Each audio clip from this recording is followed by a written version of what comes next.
Sejam muito bem-vindos mais uma vez ao canal GT Autos, pessoal, começando aqui mais um teste da semana com o Jeep Renegade Longitude com o pacote Night Eagle. Essa é a versão intermediária do Renegade, mas esse pacote deixa um visual mais escurecido e traz também alguns equipamentos. A gente vai falar tudo na avaliação completa, mas esse aqui é o nosso teste de consumo urbano. Então nós vamos ali percorrer um trecho 100% de cidade de aproximadamente 10 km, ar-condicionado ligado o tempo inteiro, carro está abastecido com gasolina, não tem modos de condução, tá? Então isso não interfere, tem start-stop e ele vai ativado a todo momento. Ele é um pouco irritante, a gente vai falar melhor dele, mas pensando em economia de combustível, a gente vai deixar ele ativado. Bom, pessoal, vamos dirigindo sempre de forma bem tranquila e lá no final do percurso a gente compara então as nossas médias com aquelas informadas oficialmente pelo Inmetro. E pra gente começar o nosso teste de consumo urbano aqui com o Jeep Renegade Longitude, eu já resetei pra gente a nossa média de consumo B, porque esse carro tem vários trips de consumo. Você consegue, se eu não me engano, colocar até o trip D, o A, B, C e D, e ainda tem o E, que é fixo desde o abastecimento, que aí você não consegue resetar, ele reseta sozinho para você. Mas é uma média, mas é um computador de bordo bem completo, então você consegue monitorar muito bem essas médias de consumo, isso é bem interessante. E pessoal, por mais que eu saiba que fique um pouco repetitivo eu sempre dizer isso para vocês, tem muita gente nova que nunca assistiu ao nosso canal, então é importante ressaltar que esses testes que a gente faz aqui no canal são somente para a gente ter uma ideia do quanto um carro é mais econômico ou mais gastão em relação a outro, porque se fosse para a gente fazer uma comparação direta entre dois modelos, ou até mais na verdade, se fossem 3, 4, 5, 10 modelos, a gente teria que andar com eles juntos e de preferência com o mesmo motorista, que seria o mais correto, mas não dá para você dirigir mais de um carro ao mesmo tempo. Então o que a gente faz tem um pouquinho de variação, mas a gente tenta, fazendo o mesmo trajeto, mais ou menos no mesmo horário, a gente tenta aproximar um teste do outro, reduzindo ao máximo as variações, por exemplo, de tempo, de semáforo, de trânsito, de estilo de dirigir e etc. E é claro que aqui no começo do vídeo eu já quero pedir para vocês, por favor, deixe o seu like aqui embaixo, porque essa é uma forma de retribuição que vocês podem dar aqui para o nosso canal. Quando você deixa o seu like, o YouTube entende que você curtiu esse vídeo e te passa a recomendar mais conteúdos do nosso canal e mais do nosso trabalho também para outras pessoas. Aproveita esse momento também para dar aquela hypada no vídeo, função nova, completamente gratuita, fica ali perto dos comentários e que também ajuda muito a gente, principalmente se você hypar pagando, mas de qualquer forma já está apoiando o nosso trabalho. O pessoal que já acompanha o canal GT Autos sabe muito bem que eu sempre gosto de começar os vídeos falando sobre conjunto mecânico, e aqui não será diferente. O Jeep Renegade nessa versão Longitude com pacote Night Eagle era uma versão separada anteriormente, hoje ela foi rebaixada a um pacote opcional. De vez em quando a Jeep muda isso, sabe lá Deus por quê. Mas ele traz, na verdade, em todas as versões, o motor 1.3 T270, aquele turbo flex de 4 cilindros em linha, com injeção direta de combustível. Acontece que o câmbio e a tração mudam, mas a gente já fala disso daqui a pouquinho. O que eu preciso citar primeiro é que essa é uma unidade 2024-2025, então é fabricação 24, já modelo 25. Agora, se você comprar algum carro da Jeep com motor 1.3 T270, este motor aqui, com fabricação a partir de 2025, ou seja, 25-25 ou 25-26, aí você vai ter uma pequena alteração na motorização. Neste modelo que nós estamos testando, ele rende 185 cavalos no etanol e 180 cavalos na gasolina, com um torque de 27,5 kgfm com ambos os combustíveis. Mas no comecinho deste ano de 2025 entrou em vigor a nova fase de lei de emissões, o Proconv L8. E emissões são aquelas emissões de poluentes que eu estou me referindo. E por conta disso, vários modelos passaram por alterações. Inclusive, como eu disse, esses da Jeep, por enquanto, conforme a Stellantis já anunciou pra gente. E com essa alteração dos modelos fabricados a partir de 2025, você tem então uma potência máxima de 176 cavalos, seja com gasolina ou com etanol, vai ser a mesma potência, e o torque de 27,5 que existe nessa versão 24-25, ela permanece, tá? O torque continua inalterado. Então, na prática, como nós estamos abastecidos aqui com gasolina, você tem uma diferença de somente 4 cavalos. Ou seja, a gente imagina que a diferença prática de desempenho e de consumo não seja assim muito grande, e sim a diferença de emissões, tá? Nem sempre um carro que emite menos poluente, ele é necessariamente mais econômico. Agora, se você comparar o número novo de 176 cavalos com os 185 cavalos que ele tinha no etanol anteriormente, aí a diferença já fica mais expressiva, sobe para 9 cavalos de divergência. Aí já pode ser que você tenha uma pequena percepção dessa mudança no conjunto mecânico. E falando em conjunto mecânico, junto com esse motor 1.3 turbo, está associada a transmissão automática convencional de 6 marchas. Lembrando que essa é a versão Longitude Night Eagle, como eu disse para vocês. A Longitude padrão ela custa hoje R$172 mil mais ou menos. Aí você adiciona mais R$5.000 desse pacote Night Eagle, que deixa o visual escurecido, traz alguns equipamentos, vai para 177 mil. Mais a pintura, quase 180. Se vale a pena ou não, a gente fala melhor na avaliação completa. Mas o que eu quero citar para vocês é que existem versões mais caras do Jeep Renegade que trazem a tração 4x4. Aqui é somente dianteira.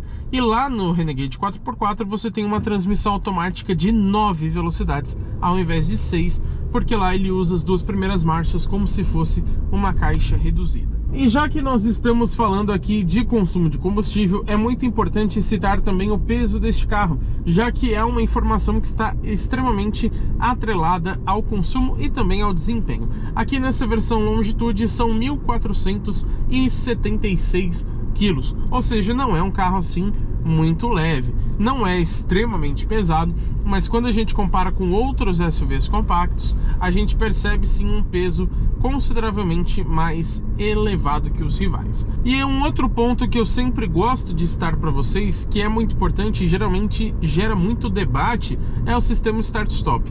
Esse carro tem esse recurso, logicamente, como eu disse para vocês no começo do vídeo, nós estamos deixando ele ativado porque estamos buscando uma maior economia de combustível. E é importante citar que o funcionamento aqui no Renegade é bem chato mesmo. E eu vou explicar isso para vocês agora neste semáforo. Estamos diminuindo a velocidade de forma bem suave, como vocês podem reparar. O semáforo está fechado, então nós vamos acabar fazendo uma parada. E reparem no seguinte, vamos ver se vocês conseguem perceber. Não sei se no vídeo fica tão clara essa percepção, mas ele desliga o motor enquanto ainda estamos em 8 km por hora. Ou seja, ainda com o carro em movimento, ele desliga o motor. E aquela frenagem que você está fazendo bem suave, ela se torna um pouco mais agressiva. Então todas as paradas com o Start-Stop ligado, lembrando que você tem o botão aqui para desativar, caso você prefira, mas você vai ter que clicar nesse botão de desativação toda vez que religar o motor. Então desligou o carro, ligou de novo, ele vai voltar ativado com o Start-Stop. Então qualquer parada no semáforo, ela se torna um pouco desconfortável. Não faz muito sentido. A maioria dos carros desligam quando está ali no máximo 1, 2 km por hora, ou melhor ainda, quando ele de fato está a 0 km por hora, que ele parou completamente o carro. Muitas vezes você vai somente manobrar o Renegade, tudo bem, como eu disse, tem a opção de desativar, mas é chato ficar desativando toda vez. Você vai manobrar o Renegade, ele acaba desligando, aí ele percebe que você aliviou o pedal do freio, ele já liga de novo, às vezes ele dá até um barulho bem forte na direção, porque você vai fazer uma manobra, ele desliga, então ele perde assistência, aí você vira o volante com a assistência desligada, ele já religa o motor, então é uma confusão do caramba, não é legal ele desligar a 8 km por hora. E o Start-Stop, muita gente diz que não economiza combustível, e essa informação está errada. Sim, ele economiza. Claro, a diferença não é gigantesca, mas quando você tem um carro com computador de bordo, você pode testar. Se você não deixar ativado o Start-Stop e você parar no semáforo, vamos supor, aquela média que está ali em 10 km por litro, você pode perceber que ela vai ficar caindo, até você voltar a colocar o carro em movimento. Agora, com o start-stop, ele mantém essa média estabilizada. Então, se eu parar aqui e estiver em 10 km por litro, como o motor está desligado, ele não está consumindo nada, ele vai manter os 10 por litro até eu voltar a acelerar. Então economiza, só que a diferença não é imensa. Na minha opinião, o start-stop ele não compensa. Isso porque ele exige uma bateria mais avançada, que também é consideravelmente mais cara. Então o que você acaba economizando em combustível, que não é muita coisa, apesar de economizar, você acaba gastando na hora de trocar a bateria. E tem uma questão importante para a gente falar sobre o start-stop, que é o seguinte: aqui onde estamos com o ar-condicionado ligado, você pode perceber que ele fica com o motor desacionado por menos tempo. Por quê? Desligando o motor, ele também desliga o compressor do ar-condicionado. Isso é normal, tá? Em carros híbridos ou elétricos, muitas vezes você tem o ar-condicionado atrelado à bateria de alta tensão, então ele consegue manter ligado. Neste caso aqui não, é atrelado ao motor. O motor parou, o ar-condicionado desliga, ele percebe que a temperatura aqui dentro começou a aumentar, e aí ele vai sozinho religar o motor para voltar o compressor do ar-condicionado e não prejudicar tanto a temperatura interna. Prejudica, mas ele tenta amenizar um pouco disso. Uma coisa que eu sinto falta aqui neste carro são os modos de condução. Não é aquela coisa que você vai usar a todo momento, mas considerando um carro de aproximadamente 180 mil reais, acho que já poderia ter. Você tem somente o modo Sport, que você seleciona nesses botões aqui abaixo da central multimídia. Aí ele vai ficar de forma mais agressiva, vai subir um pouco mais o giro, vai prolongar um pouco mais as marchas. Agora, seria interessante ter um modo Eco, né? Onde o acelerador, quem sabe, fique um pouo mais suave. E quem já acompanha o nosso canal sabe que estamos caminhando para o final do nosso percurso. E eu queria entender o que este caminhão resolveu fazer. Ia demorar tanto para ele esperar eu passar, né? Ai, ai, coisas de cidade que acabam atrapalhando a gente, né? Isso também interfere um pouco na média de consumo, tá, pessoal? Mas nós estamos aqui caminhando já para o final. Eu vou parar ali no mesmo ponto de sempre, pra gente então conferir como que ficou essa média de consumo. Vamos então estacionar, deixa eu mostrar para vocês. Vamos parar aqui no ponto de sempre. Cuidado para não ralar essas rodas. Vamos lá. Ó, ele já até desligou, inclusive. Ali veio um pouquinho o pé do freio, ele já religou o motor. Agora eu desliguei a motorização, nada mais interfere na nossa média. Vamos lá conferir como que ficou o resultado? Vamos lá, ligando o painel. Desculpem pelo sol, pessoal, a gente acabou parando aqui numa posição não muito boa. Ele tem essa animação, já está aqui no percurso B. A gente percebe então que rodamos 10,1 km em 23 minutos. Foram 25 km por hora de velocidade média e um consumo de 10,8 km por litro, sendo que o Inmetro informa pra gente 10,9, ou seja, fizemos basicamente a mesma coisa, considerando aquela margem de erro. Lembrando o nosso percurso aqui 100% urbano, com ar-condicionado ligado o tempo inteiro e na gasolina. Pessoal, vocês me desculpem se estiver um certo barulhinho, mas está muito quente hoje, o que também interfere na nossa média, então eu tive que deixar aqui pelo menos o ventinho ligado para eu não morrer aqui dentro desse carro. Mas o que eu achei dessa média de 10,8 km por litro na gasolina com ar ligado, rodando 100% em cidade? Sinceramente, gostei bastante pro porte desse carro, considerando a potência que ele tem, o desempenho também. Lembrando, a gente vai gravar também um vídeo de viagem, caso você esteja assistindo esse vídeo alguns dias depois do seu lançamento, já está aqui também no canal esse nosso vídeo de viagem, você pode ver pelo link na descrição, e lá a gente testou também o desempenho deste carro. Então, considerando esse ótimo desempenho que o Renegade tem, já dando esse spoiler para vocês, é um consumo muito bom na cidade com o ar-condicionado ligado em um dia quente como esse. E olha que curioso, a gente testou aqui há alguns meses o Jeep Renegade 1.3 Turbo na versão de entrada, que é um pouco mais leve inclusive, também na linha 2025, e ele fez exatamente a mesma média, 10,8 km por litro. É normal que a gente tenha variações entre os testes, mesmo se a gente testar, por exemplo, de novo este carro aqui nesse mesmo trajeto, vai ter uma pequena alteraçãozinha, mas nesse caso, coincidentemente, ele fez exatamente o mesmo número do que fez o Renegade na versão versão de entrada.